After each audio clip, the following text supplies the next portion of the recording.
Dan, you're on tour right now, performing at shows right across Canada with Brett Kissel. Last night, you played a show in Humboldt, Saskatchewan. How did that go? It was great, man. I had so much fun. It was my birthday last night, so we had a big birthday show, and we had a killer crowd, and it was a sold-out room. We're doing another show tonight there.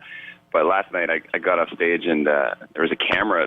Brett's camera guy was sitting there waiting for me. I'm like, what's he looking at? And then I got attacked by the entire Kissel crew who had whipped cream pies waiting for me. So I took a few whipped cream hits to the head there and had 2 outfit changes last night.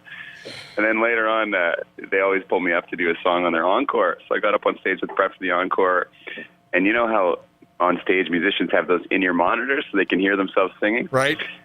Well, the monitor guy was pitching my voice up an octave every time I would try and sing, so they're screwing with me there, and then I got hit with a 7th pie in the face on stage with Brett and all the guys. So I think it was a good birthday. I can't be sure. I think I was surrounded by a lot of friends, question mark.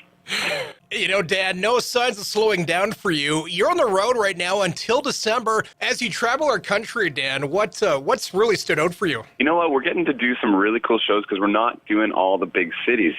On the first leg of the We Were That Song tour, we were playing, you know, the Edmontons, the Calgarys, the Red Deers, Winnipegs, those kind of places. But this time we're doing tons of smaller towns, you know, like Milton, Ontario, and Humboldt, Saskatchewan, and Lac La Biche, Alberta. And so it's fun for me because these are the places that don't always get the big shows, right? And people are just hungry for music, and they're always country fans in those kinds of towns. So the shows are crazy. They're a little smaller, but fans are just losing their minds, and it's so much fun as an artist on stage. What's the funnest part about being on tour with Brett right now? It seems like you guys have a lot of fun together, hey? Yeah, you know, it's cool. And we've done so many shows together now that we're all just like, it's just a big family. Everyone's so close. And, yeah, we spend days off together. You know, we'll do workouts together. We'll go bowling. It's like daycare or something. We're just a bunch of kids. Dan Davidson joining CJWE. You know, your new song, Cinderella. I was telling you, my 13-year-old daughter, who isn't a country music fan at all, instantly fell in love with your song, Cinderella. And it's really doing good as well on country radio. Tell us about the song, Dan, and really the concept behind Cinderella. For sure. Well, first of all, I'm super glad that we're bringing your daughter to the light side. Country music is the way. Yeah, you know, the song came about because I was working with my producer on my new record that's going to be coming out in 2019, and he was kind of doing some stuff with the Rivertown Saints, and 2 of those guys had this little nugget of a song idea that wasn't quite right for them, and he played it for me, and I was like, whoa, this is right up my alley. Like, there's something cool about this. The shuffle seems like something that I would do, so I got in touch with the guys, and we started kind of getting on Skype, actually, and FaceTime. So we finished this song together on FaceTime. It was really space-age Jetsons way to write a country music song.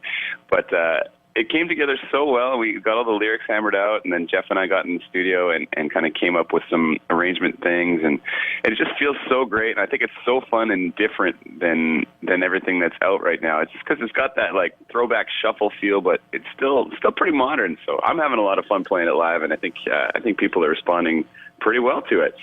You know, your music is fun. You like to have fun. Now, when you sit down to write a song, Dan, where do you get a lot of the inspiration for it?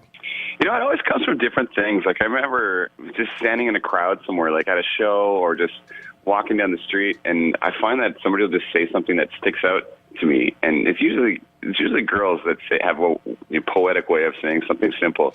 And I always write them down on my phone as like my starting points for hook lines. And sometimes it'll just be a melody that's out there floating around in my head, and I'll sing it into my voice notes and listen to it at the end of the day and realize I was a crazy person. Just like hear this little voice notes on my phone that goes, it's really weird. But and then sometimes it's just you sit down in a room with a couple other writers, and some magic happens. That's what happened with Clayton Bellamy with Sound and Barnburner.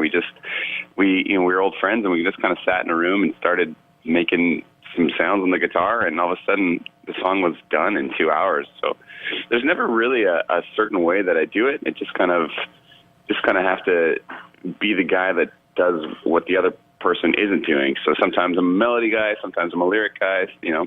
You never know. Dan Davidson joining CJWE. Dan, of course, you know the CCMAs are going to be right here in Calgary next summer, and I'm pretty sure you'll be here for that, right? Oh, man. Of course. Good. Finally, I don't have to pay $1 million to go to the CCMAs. Right in my own home backyard.